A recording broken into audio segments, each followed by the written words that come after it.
The Mohawk Tipple, a once vital component of Alberta's Crowsnest Pass coal industry, stands as a relic of the region's mining heritage. Situated just south of Bellevue near the Crowsnest River and Highway 3, this concrete and steel structure was designed to process and load bituminous coal onto rail cars, playing a key role in the local economy from the 1930s until its closure in the mid-20th century. Its history intertwines with the broader narrative of coal extraction in the past, marked by corporate mergers, technological adaptations, labor-intensive operations, and eventual decline due to shifting energy markets. Coal mining in the Crowsnest Pass began around 1900, driven by the area's rich bituminous deposits, and the arrival of the CPR Railway, which facilitated transport to markets across Canada and beyond. The Mohawk Bituminous Mine, from which the Tipple takes its name, was established in 1909 by the Maple Leaf Coal Company.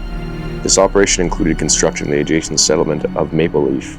The mine focused on extracting high-quality bituminous coal used primarily for industry purposes like steel production and heating. Parallel to this, the Hillcrest Mine was incorporated in 1905 by the Hillcrest Coal Coke Company, becoming one of the pass's major producers.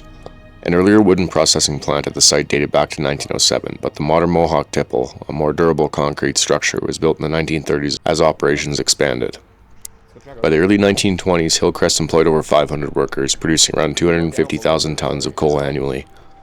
Infrastructure improvements such as picking tables in the tipple for separating coal sizes and removing slack enhanced efficiency and reduced rejections from buyers like the CPR. The tipple itself functioned as a preparation plant, featuring chutes, pipes, conveyors, and screens to clean, sort, weigh, and screen coal by size before loading it onto rail cars positioned below on tracks. This setup was typical for Crowsnest Pass facilities, where coal was shuttled from mine portals via tracks to the tipple for processing and shipping. What's that? Yeah. Yeah, well, it looks like somebody painted the wall and just graffiti. Yeah.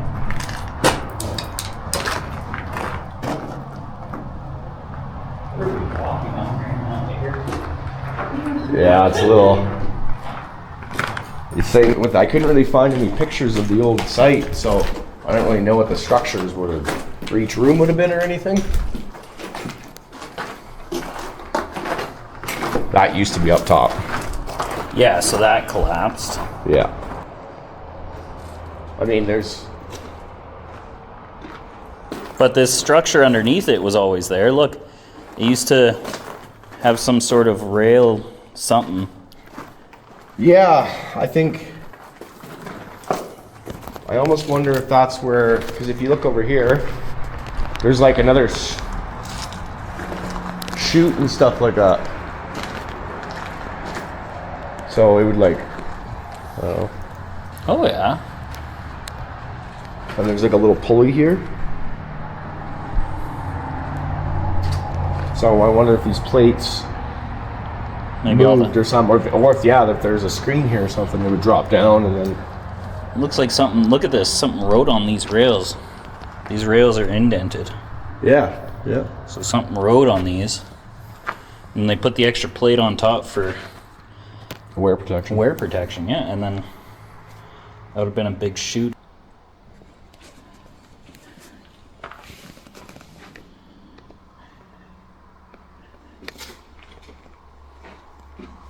I think this would have been, like, this is another thing. So, like, I wonder if it came down here and then maybe got. You have to go down there.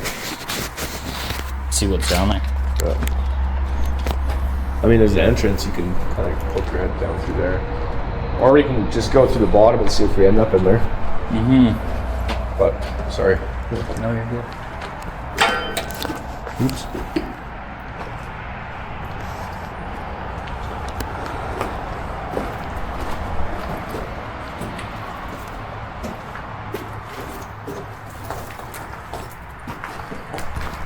Like more collapsed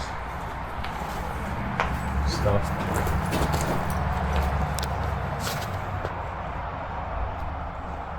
Massive building. Yeah, it's insane, eh? Well, and they just don't build them like this anymore.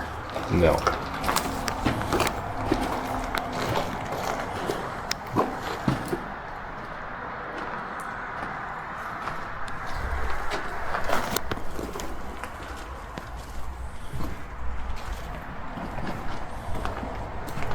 Oh, look, there's an old chain. Yeah. It's just threw my camera down there to look at it. I almost kind of want to.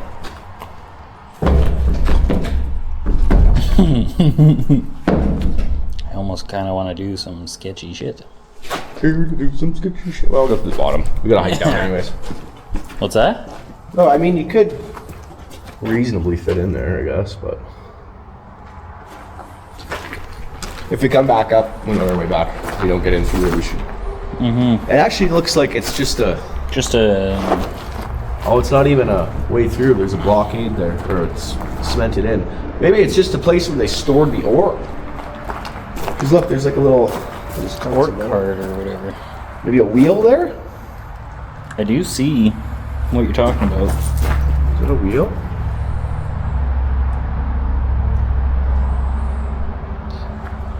Huh. A couple more chutes and stuff down there. See, yeah, look. I think you're right. Something. Maybe big rocks came out here or something and they moved them up. Oh, I'm thinking that because of the screens, all the big rock kept going. Or yeah. Out. Yeah. And then the ore would have come down that chute. Yeah, it was a processing plant, right? It took, Yeah. It would have been dusty as all hell in here. I don't know. Yeah, and then this is the opening down into that, I think. Yeah. There's that wheel you're talking about.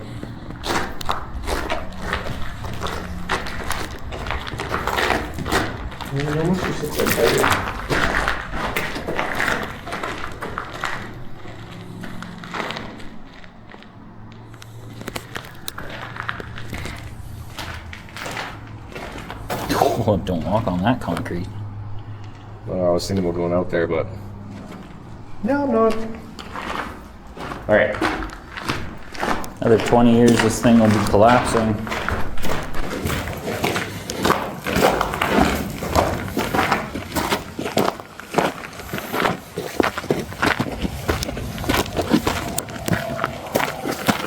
Yeah, and see, like, there's another way down into there right here. Mm-hmm. I think you're right. Oh. Oop, looks fell.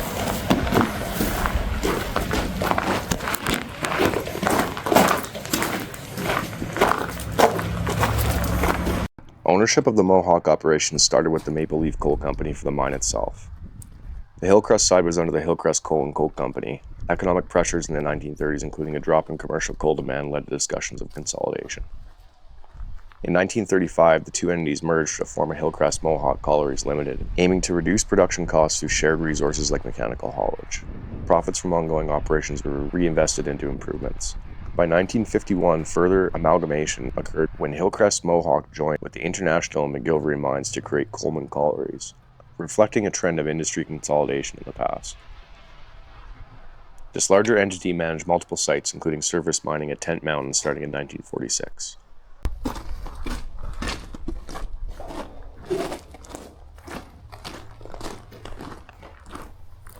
There's been a chute. Oh, yeah. Yeah, this is pretty unstable in here, eh? Yeah.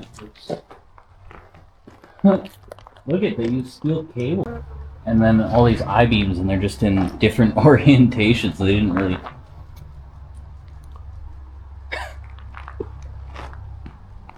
Interesting. It is really interesting. Kind of just threw it together.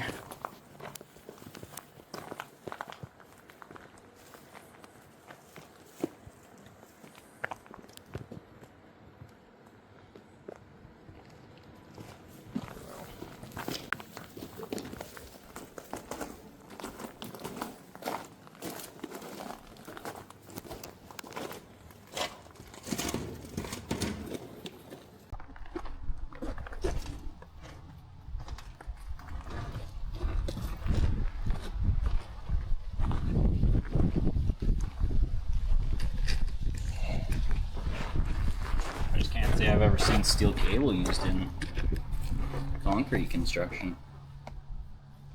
Unless they're doing high tensile.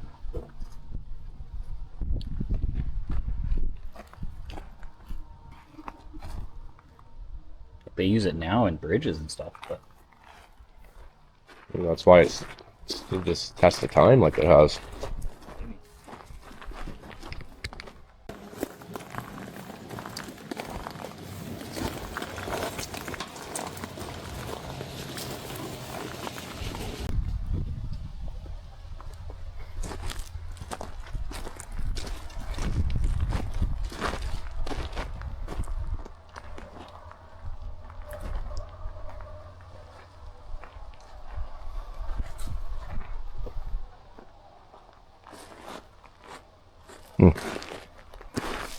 Under Hillcrest-Mohawk, the Tipple processed coal from both underground and surface mines. Underground mining involved tunnels in the east flank of Hillcrest Mountain, while surface methods gained prominence in the post-1940s. The facility's design allowed for efficient handling. Coal cars moved through portals to the Tipple, where it was cleaned and prepared for rail shipment. Though predating the merger, the era was not without tragedy. The Hillcrest mine suffered a major disaster in 1914. Killing 189 miners, and a smaller explosion in 1926 claimed 2 lives. Nearby, the Bellevue mine, operated by West Canadian Collieries, experienced an explosion in 1910, killing 30. These events underscore the hazardous nature of coal mining in the past. Declining demand for coal in the post-World War II era led to the Tipple shutdown in 1952. A fire in October 1953 ravaged the wooden components, sparing only the brick, concrete, and steel elements. By 1957, most Bellevue area mines were closed, with the local Tipple, including processing from nearby open pits like Grassy Mountain, dismantled by 1962. Hillcrest-Mohawk went into liquidation in 1938 and fully closed by 1939, but the merged Coleman entity extended some activities. The closure impacted communities. Workers relocated or shifted industries, and towns like Bellevue saw tax-based reductions. Today, the ruins, foundations, pipes, and machinery serve as a reminder of the era, attracting hikers and photographers. Some advocate for heritage designing to educate visitors. Although all this is amazing, legacy pollution persists, with selenium from wastewater leaching into waterways, harming fish populations decades later. This has raised concerns about new mining proposals in the area, specifically the Grassy Mountain project.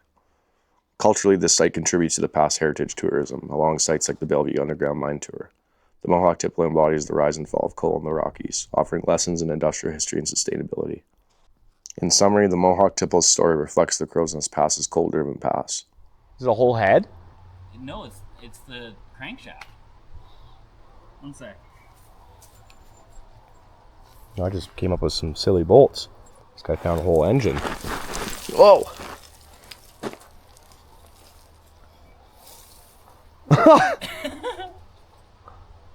That's awesome. I want to bring that home. That's sick. Here. That's awesome. What's that? I don't really know if there's much crawling around in there we can do.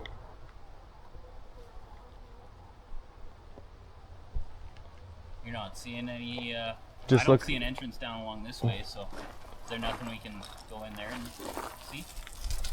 Right there?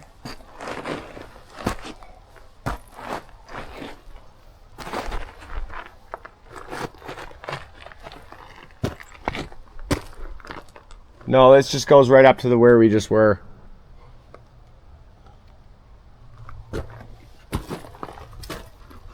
There's a bunch of old metal.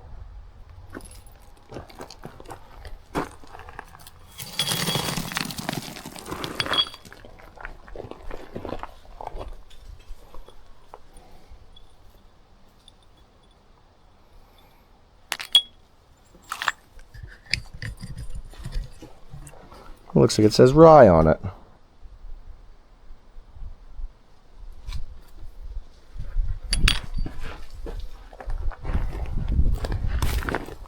Yeah, they used the railroad tie in there. Yeah, I know. They just stuffed whatever they could to build it up. And it just goes back up. You want to crawl through? Want a bolt? Yeah, that's pretty sick. Which one? Oh, I'll take that one. But yeah, no, there was tubing too. It looked like to an engine.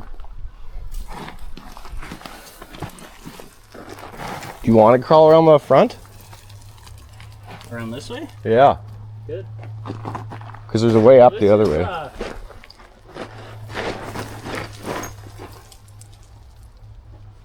The same spot we were at.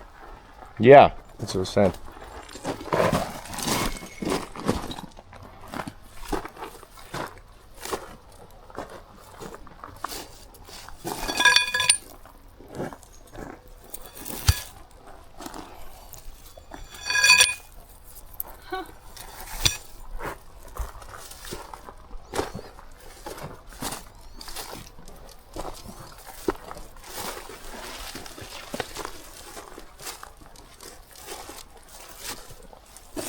There's the remains of an old building there. Yep. Foundation blocks. Yeah. Our foundation blocks Just there. the other side of the tracks there. Right here. Yeah. Cool. There's more foundations that we came up past. Is there anything down there? Oh. You want to go look? Just poke your head over the edge.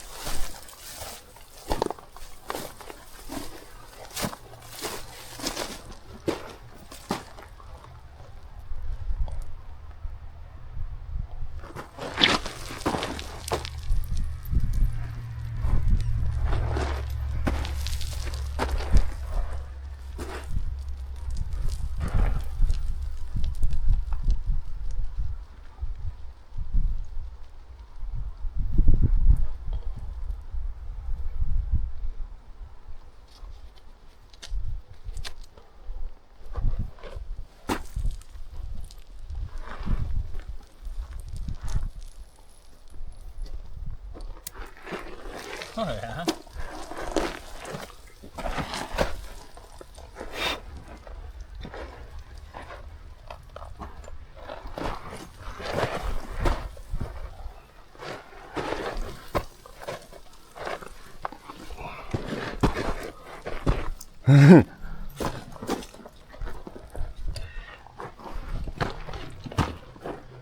Okay.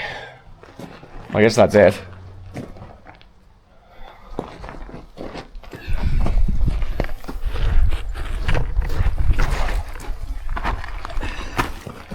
Okay.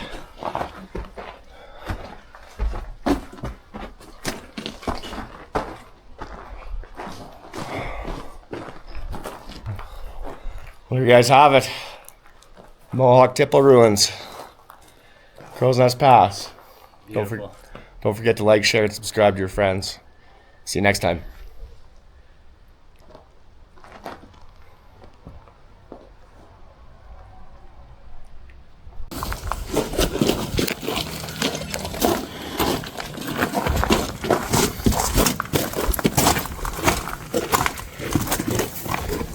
Yeah, we just come up through here.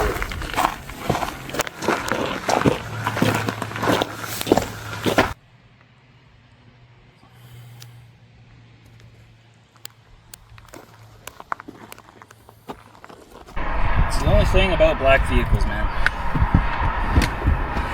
You're hot.